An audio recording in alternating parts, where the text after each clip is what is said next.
The look-around feature in Apple Maps provides an interactive street-level view that allows us to virtually explore cities and neighborhoods in a smooth, high-resolution experience. When activated, it displays a 360-degree perspective of streets, similar to walking or driving along them. We are able to pan around, zoom in on buildings, and move seamlessly along roads. If look-around is available in the area of the map we are viewing, as we zoom into the map, this binoculars icon will appear. Click, and the look-around window opens in the upper left. The look-around icon is now overlaid on the map, letting us know where the look-around view is from and what direction we are facing. Click and drag to pan the look-around view, and the icon rotates.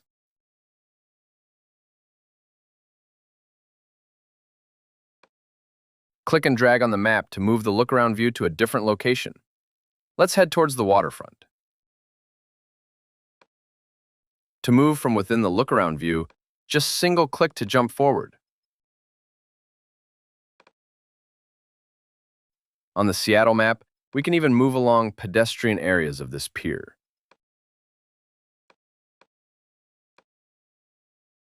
On the map, let's move into the downtown area. Then click the full screen button to expand the look-around view.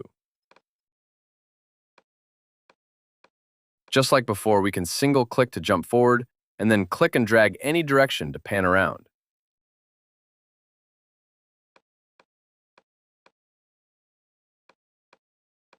A two-finger trackpad swipe also works when in full screen.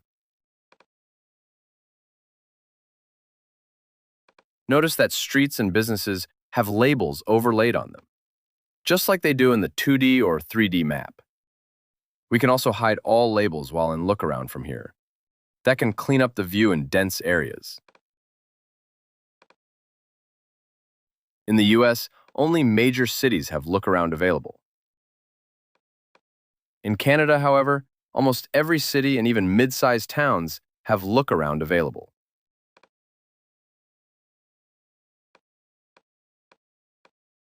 This is the full list of locations that have look-around available as of early 2026. Notice that there are several full countries listed, such as Norway. If we view a small town in Norway, look-around is indeed available, which is pretty cool. So, Apple is much further along with Street View in Europe, Australia, and Japan than they seem to be in the USA. Look-around is especially useful for previewing destinations, checking landmarks, and familiarizing yourself with an area before visiting.